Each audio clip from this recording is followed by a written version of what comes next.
See this, guys? Clean, dirty, gross, good. Hey guys, welcome back to the channel. Today we will be replacing the brake fluid on the rear wheels of the Toyota 4Runner. It has drum brakes in the back, so that is where I'm keeping this video today. We have calipers in the front. We'll do that in a separate video. But if you like this video, hit like, hit subscribe. Now let's get to the fun stuff. Here are the basic components that you'll need to change your brake fluid. And I recommend you do it every 2 years or 30,000 miles, whichever one comes first. But starting from left to right, here's our brake fluid. So every car takes a different type of fluid. If you don't know which fluid your car takes, you can go into any auto parts store and tell them exactly what you drive, and they will get you set up with the fluid that your car needs. You can also look in the manual that was provided with your vehicle. In the very back, there should be a maintenance section that will also tell you what kind of fluid your car takes. During this change, I'm going to change the brake bleeder valves. So they haven't been changed on this car before. I just want to put new parts in. Not a necessary thing to do, but for $5 for two, it seemed like a cheap, easy thing to replace. The next thing I'm going to show you is this plastic line. So this line will connect to the top of these bleeder valves. So when it bleeds, it'll kick all the old fluid out of it down into a reservoir that you have so you can dispose of it properly. You'll need an open-ended box wrench that'll fit on top of these brake bleeder valves so you can move it back and forth to open and close it to bleed the system. And if you are doing this yourself, you can buy these handy little one-man bleeder kits. So I'm going to do a segment showing you how to use this system by yourself, and then I'll do one also if you have a friend to help you out, how that looks. You need to locate the master cylinder of your car in order to fill up the system with new fluid. So if you look under the hood of your car, look for a engine part that looks just like this guy. A lot of times on the top you can see on this cap it'll actually tell you that it's brake fluid, and it'll tell you what kind it needs. So DOT3, that's the kind that we have.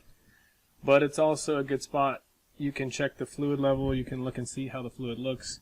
It's got little measurements on it. Here's the max, here's the minimum fill line. The fluid level should be in between, which it is, so that's a good sign.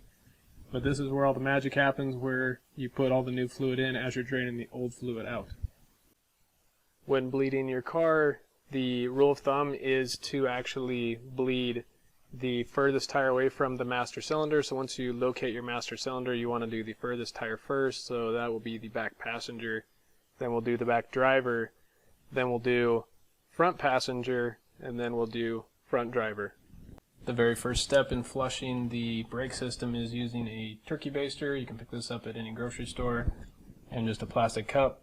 You want to suck out as much of this old brake fluid as possible that's in the reservoir, and put brand new stuff in so that you're starting with brand new fluid at the starting point and pushing it through to the end. Once all the old fluid is pulled out of the reservoir, you want to take your new brake fluid and top it off. And you always want to keep this reservoir as full as possible during your brake fluid change so that you're not sucking air through the system this way. So you always want to make sure that you're within your fill lines on the master cylinder reservoir. Here I am jacking up the rear end of the car. So you'll need to do this in order to remove the tires to gain access to each of the bleeder valves, which are located on the back side of the drum brakes. And I'll put some jack stands in place to keep it extra safe in case the jack was to ever fail.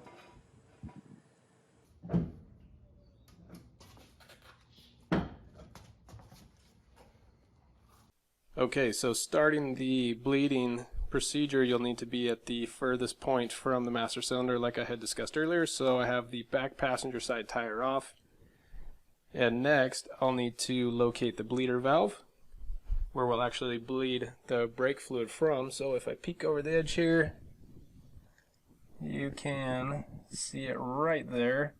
So this is the point where if I put my box wrench on this guy and open and close it, it'll either let fluid out of this little hole or stop it from coming out of that hole. And this line comes from our ABS pump, so the fluid comes into here and makes our brakes work as we push on the pedal. So what I'll do first is replace this valve. I want to put a new one in here. This one's kind of old, and then I can bleed the system. Here is the new valve versus the old valve. So again, you don't need to replace these all the time. These ones are fairly old, so I'm just going to put new ones in here. They're only $5, but in order to replace them, you'll have to have somebody up in the cab of the vehicle and have them hold the brake pedal down the whole time all the way to the ground and not let it up. And when they have that done, open this valve, some fluid will come out, but then unscrew it all the way and put your new valve in place, screw it all the way down until it stops, and then the person in the cab can let off the brake pedal and you can begin bleeding the brakes after that. So in this segment I'm getting ready to fully replace the bleeder valve, and in order to do that I have somebody helping me out from inside the cab. So their foot is directly on the brake, it's holding the pedal down 100% all the way to the ground, and I'll fully unscrew the valve and put a brand new one in, and I'll screw it all the way down until it stops, lock it in place with the wrench, and then the person in the cab can let off the pedal, and what this will do is keep air from sucking into the system. Good and tight, foot off the pedal, we're good to go. Okay, now that we have the brake bleeder valve changed, I'll put on this plastic tubing so that when we bleed these valves, all the fluid won't make a mess and I can put it in my reservoir. I've got someone sitting in the driver's seat, so the pattern to bleed your brakes when somebody's helping you is when you say down, they'll push the brake pedal down towards the ground and you'll open the valve, and that will force fluid out of the system and into your catch. And then you close the valve up and you tell them up on the brake pedal and they can let the pressure off, and that way air won't suck back into the system when you're draining it. So down.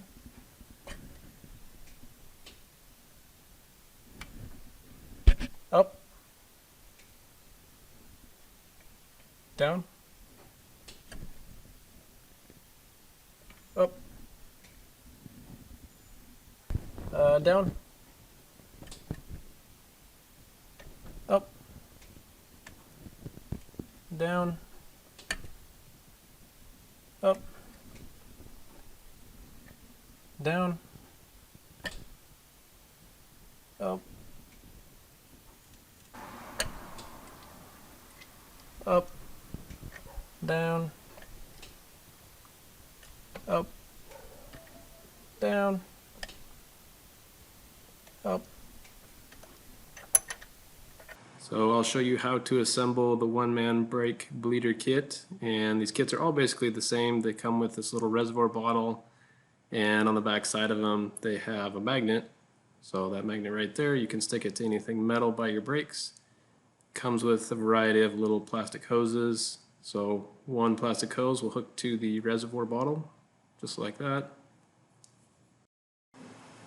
Once you have the hose hooked to the reservoir bottle, the kit comes with these little barbed fittings. So you want to hook one of the fittings to the other end of the hose, just like so. Each fitting to this hose should be super tight. They shouldn't fall off, they shouldn't pull off, they want to be airtight. And so the end of this fitting will go inside of the bleeder valve, just like so. And you want to make sure when you install these that you push it as tight as you can, and that creates an airtight connection that will basically pull all the fluid out of the brake system, and it won't let any air go back inside. So I'll attach my brake bleeder kit to a piece of metal that's lower than the valve. So we'll get it attached there, and then I'll take the little barbed fitting, and after I put my open-ended box wrench on the brake bleeder valve itself, I'll put the barbed fitting in that hole and just put it in there as tight as I can, and then I'll open that valve and leave it open. And now with it open, I'll go up in the driver's seat and push the pedal, and it should pump fluid out into this reservoir without the help of a secondary person.